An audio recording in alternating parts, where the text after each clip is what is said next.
La zone d'activité pour rupture, c'est une zone qui mutualise ses moyens et ses services pour maximiser les espaces de production de l'entreprise individuelle. Quelques exemples, mutualiser des parkings, mutualiser des espaces de restauration, des salles de réunion ou encore les espaces de bennes à déchets. Alors il se trouve qu'en 2016, j'ai eu la chance de participer à un programme qui s'appelle TESS et qui m'a appris des choses très sympathiques sur les potentiels de mise en action qu'il pouvait y avoir grâce à l'action de coopération au sein des zones d'activité. Ces actions qui sont à cheval entre la relation de voisinage, la convivialité et la satisfaction d'avoir des actions rapides, du faire ensemble, ça laisse un goût plutôt agréable dans l'idée où on est sur un contexte où tout le monde a envie d'être dans une logique d'action.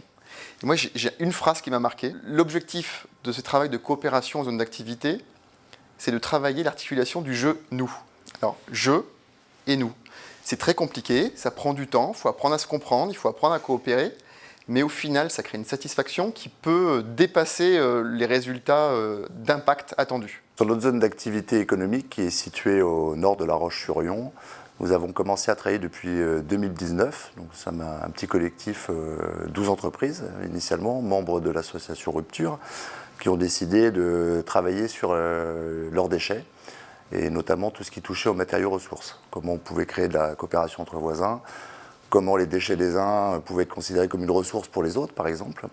Donc on a quelques cas concrets, on a bien avancé sur le sujet, notamment un qui est aujourd'hui la mutualisation, la récupération et la valorisation du polystyrène. C'est à peu près 1000 m3, je crois, de mémoire l'année dernière. Du polystyrène qui est le plus enfoui aujourd'hui, qui est valorisé, qui sert à garnir des maxi-poufs. Et un deuxième exemple, il y en a d'autres, c'est l'échange de palettes, par exemple avec nos voisins, puisque certaines entreprises ont besoin de palettes.